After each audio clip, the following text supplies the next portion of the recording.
What is the meaning of a dream? Only Asher knows. Are they omens warning us of future tragedies? Distant memories dying in the deafening silence of the void? Or are they sometimes both? The death wish of some ancestor bargaining with the dragons that his legacy be carried on. Last night I dreamed such a clear vision of past events. Terrible things I had wanted to forget. They refused to fade away, demanding, pleading to be told one last time. This story begins with what we now call Uriel's deception. During the fabled Elder Wars, wars that once pitched the children of the light against the children of darkness. Uriel, the great archangel, had vowed to avenge his family, slaughtered by the greatest warrior and tactician of the Faceless, Erebos, the master of assassins. For centuries, Uriel, consumed by hatred, planned his revenge. Shortly before the second eclipse, Uriel and his inquisitors provided proof that the Faceless were plotting to rekindle the fires of the ancient wars. Emperor Liam Falcon, an ambitious man, easily enthralled by the Archangel's righteous determination, declared a holy war against the children of darkness. And Uriel's own brother, the Archangel Michael, esteemed and feared general of the ancient angel host, was brought back from the dead to lead the onslaught. But Uriel's plan had one fatal flaw. He underestimated the courage and resourcefulness of the humans he had set out to use in his machinations. There were some who saw through his lies, seeing Uriel's proof as clever fabrications. The murders and sabotages of which the Faceless had been accused were his own doing. Angels cannot lie, or so the saying goes, but there's nothing written saying that they have to tell the truth. Uriel escaped the justice of the courts, but not the judgment of the dragons. Uriel, Michael, and the Emperor Liam perished in the bloody fires of the second eclipse. But a legacy remained, continuing to poison the Empire. When the true extent of Uriel's deception was revealed, the scandal nearly ripped the once great and holy nation apart. Distrust grew between the Empire and its allies. Dissentful whispers could be heard throughout the hallways of the Imperial Court. And outside of the Empire's borders, the colonies and protectorates were clamoring for independence. In an effort to calm the troubled waters, Liam's heiress, the young Empress Gwendolyn Falcon, proclaimed a series of reforms that were immediately unpopular with the more conservative nobles. These tensions came to a head in the Aegean Peninsula. Once a jewel of the Falcon Crown, the great port of Carthal on the Savage Sea was threatening to secede and join the loose coalition of the Free Cities.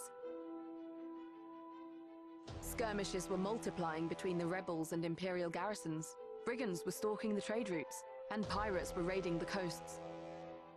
This is a story of a particular group of adventurers who had just set foot on the peninsula for the first time, on a quest to fulfill the dying wish of their mentor.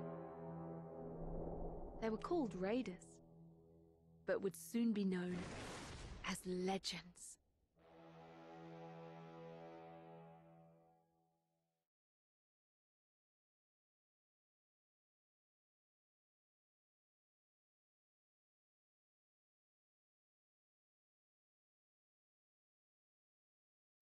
Do not let the name Raiders fool you. They were not mere brigands or adventurers only interested in glory and gold. They believed in a higher calling, an ideal of honor and courage. These values were the legacy of their mentor, Owen, a raider himself, and a veteran of the Battle of Hammer Fall. In a way, it was also their mentor who had led them to the Aegean Peninsula. He had been a son of Carthal, and before his tragic death, he had asked his students to bring back his ashes to the city of his birth, to be buried next to his ancestors. To honor their master's wish, they boarded the first ship willing to take them to the west. As they disembarked in the small, peaceful harbor of Sorpigal by the sea, they could not suspect how far this journey was going to take them.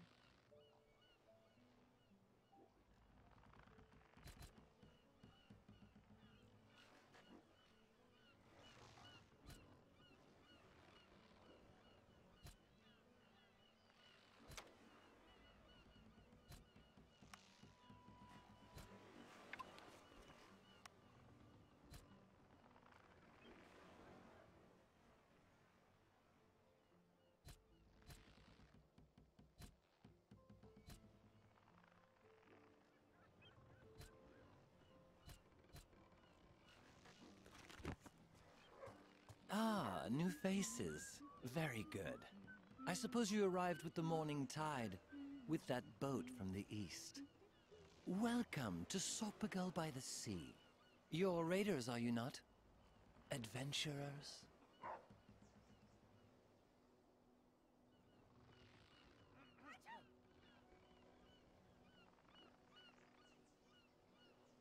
Oh, I guess the news of the current situation hasn't reached the rest of the world yet. Nobody's going in or out of Carthal, my friends. I know from a well-informed source that rebels have taken over the city. They have sealed its gates and closed the harbor while they establish a new government. I'm sure someone in this town has need of raiders.